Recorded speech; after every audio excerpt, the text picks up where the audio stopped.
Muy buenos días.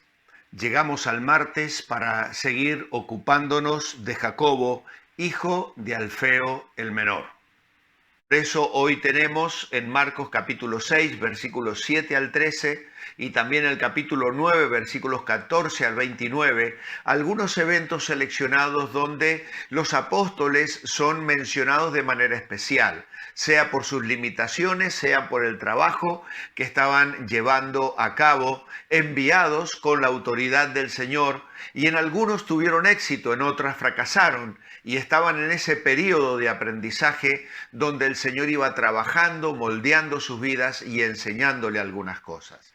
Por eso entendemos también que, como dice Hebreos capítulo 11, versículos 33 al 38, la historia de la iglesia está llena de héroes anónimos, hombres de Dios y mujeres de Dios que sacrificaron sus vidas, que sufrieron infortunios, que fueron perseguidos, de los cuales, dice Hebreos, el mundo no era digno, pero aunque eran desconocidos en la tierra, fueron bien conocidos en el cielo, y sus vidas y sus testimonios glorificaron el nombre de Dios.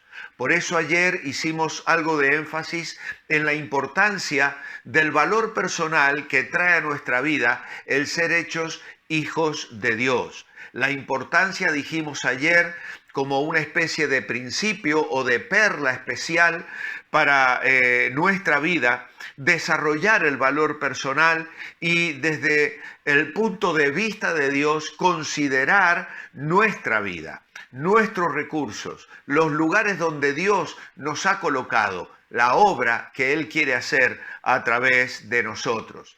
Hablamos ayer de la importancia de desarrollar un sistema de valores conforme al valor que Dios le da a las cosas, no al que el mundo le da, no al que nuestros amigos le dan, no al que otras personas pueden estar influenciando en nuestras vidas, en nuestra formación y en nuestras habilidades, sino también tener un punto de vista equilibrado, considerándonos a nosotros mismos como Dios nos considera, sabiendo que hay un supremo objetivo de Dios para nosotros y es el que tú y yo podamos vivir para la gloria de Dios, usando nuestros dones espirituales, nuestros recursos y todo lo que Dios pone a nuestro alcance, nuestro tiempo, nuestra salud, nuestra vida, nuestras relaciones a los pies del Salvador para servirle con integridad y dedicación plena. Hay también algunas otras cosas que tenemos que valorar. Y el día de hoy quiero resaltar la idea de que nuestra vida comunica un mensaje.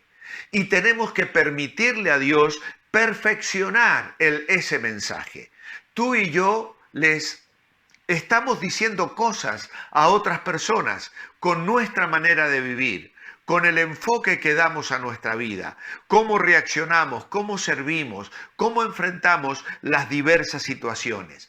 Y a través de todo eso hay un mensaje particular que Dios da a cada persona para que nosotros lo compartamos con otros, basado en las victorias obtenidas, también en las derrotas que hemos experimentado a lo largo de la vida, un mensaje que está basado sobre malos momentos vividos, pero también en los buenos momentos vividos.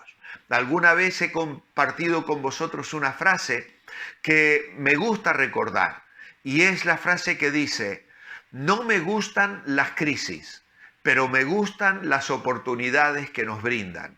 Y en cada crisis que enfrentamos hay escondida una oportunidad. Cada crisis nos presenta un camino de derrota, de frustración, de rencor, de odio, de amargura contra Dios, contra las personas, pero también cada crisis nos da la oportunidad de expresar fe, de alcanzar la victoria, de levantar nuestra mirada y ponerla en Dios, de ser instrumentos de bendición para otros y de crecer, sobre todo crecer y madurar espiritualmente. Por eso, integrado todo, los buenos y los malos momentos, en nuestra actual comunión con el Señor, y entonces esa comunión, estar basada, fundamentada en la lectura de la palabra de Dios, en nuestro conocimiento diario, en esa búsqueda personal con el Señor. El apóstol Pablo lo expresaba de una manera singular en su segunda carta a los Corintios, capítulo 1, versículo 3 al 8. Y entre otras cosas, él dice allí, porque el que nos conforta en nuestras tribulaciones, para que a su vez podamos confortar de igual manera a otros en las suyas. Es decir, Pablo había experimentado el consuelo, la presencia de Dios. Había vivido situaciones límites. De hecho, les dice, llegamos a tener sentencia de muerte en nosotros mismos. Pero en esa sentencia de muerte, en esa situación de extrema gravedad, experimentó la gracia de Dios, el consuelo de Dios, la presencia de Dios. Y ahora eso nos sirve, dice Pablo, para confrontar y consolar a otras personas. Por eso, cuando esto se hace una realidad en nuestra vida, podemos también vencer la amargura contra Dios. A veces hay personas que se encuentran resentidas por la forma en la que Dios les ha creado. Es muy fácil que se dude del interés personal de Dios que Dios tiene en su vida. Es decir, hay un problema básico y ese problema hace que transfiramos el resentimiento que tenemos hacia Dios también hacia otras personas. Es decir, las culpamos y culpamos a nuestros padres, quizá por deformidades físicas, culpamos a los médicos que tal vez no supieron ayudar bien en el parto y nos han dejado secuelas en nuestro nacimiento que sufrimos de por vida. En fin, hay situaciones trágicas en la vida, accidentes que sufrimos. A lo mejor un conductor borracho nos lleva a sufrir un accidente que deja secuelas permanentes en nuestra vida. Y eso puede llevarnos a odiar a esa persona. Sin embargo, cuando nosotros entendemos que por sobre todo eso Dios tiene un plan y un propósito y quiere comunicar un mensaje en nuestra vida para tocar la vida de otras personas, la perspectiva cambia y inicialmente podemos romper esa amargura que puede existir en nuestro corazón, porque al final decimos, bueno, si Dios permitió que esto sucediera en mi vida, entonces ¿cómo voy a confiar en Él entregándole otras áreas de mi vida? Sin embargo, cuando entendemos que en la soberanía de Dios, esas crisis, esas situaciones tristes, esas frustraciones con las que batallamos día tras día, han sido permitidos con un propósito más alto, con un amor soberano, con una misericordia sabia de parte de Dios para nosotros, y entramos en el plan de Dios y comenzamos a ver las cosas desde el punto de vista de Dios, entonces dejamos de altercar con Dios.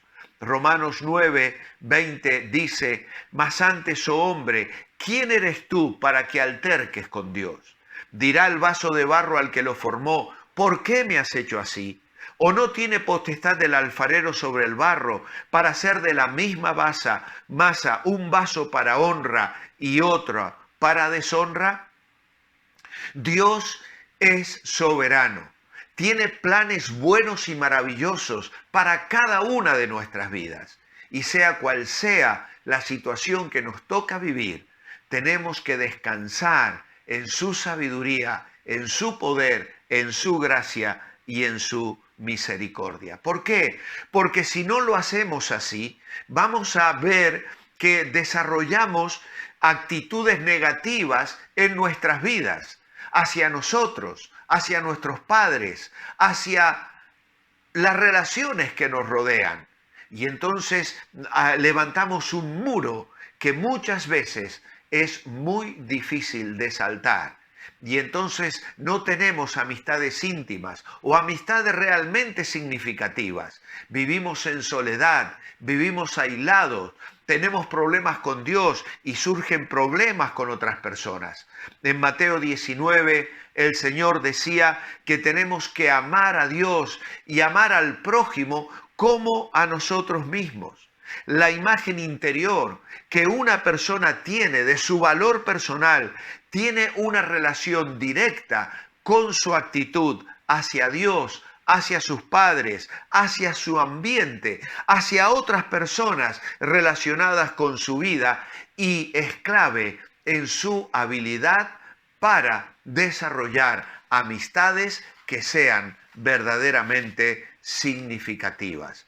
Por eso, cuando una persona tiene una actitud negativa hacia sí mismo por un defecto físico, por una situación que ha vivido, porque sus padres se divorciaron, porque ha experimentado experiencias realmente muy duras en la vida, traiciones, infidelidades, estafas, cuántas cosas que dejan huellas profundas de rencor y de dolor en nuestra experiencia diaria.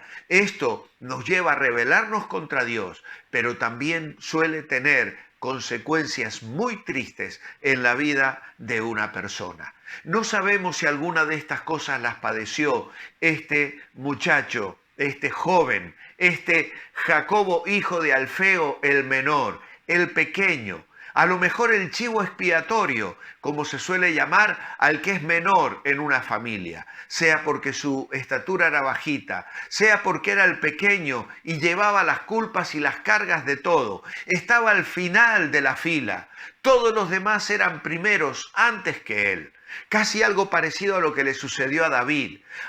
Desfilaron todos sus hermanos delante de Samuel y Dios decía, no es ninguno de estos. Y entonces Samuel preguntó, ¿queda alguno? Bueno, sí, el que está cuidando las ovejas, pero ese ya ni lo hice venir. Pues no nos sentaremos a la mesa hasta que éste esté con nosotros. Y ese era el que Dios había escogido. ¿Te sientes el último de la fila? ¿Eres el despreciado, el que nadie tiene en cuenta? Cambia tu actitud. Levanta tus ojos. Confía en el Señor. Descubre a un Dios que te ama, que tiene planes preciosos para tu vida. Confía en Él, entrégate a Él, responde a su llamado y encontrarás una nueva razón de vivir, un mensaje que tu vida debe comunicar, que es el mensaje de Dios para llegar al corazón de tus semejantes. Por eso, mi oración escrita esta mañana es, amado Padre, ¿cuántas personas has puesto en mi vida a lo largo de los años? Fueron de tanta bendición. Algunas las he olvidado, otras dejaron huellas más profundas, pero con todas ellas me hiciste crecer. Que pueda ser agradecido por ellas y que sea yo una fuente de bendición para muchos también, tal como tú quieres que seamos, amándote a ti y amando a nuestros prójimos. En el nombre de Jesús. Amén.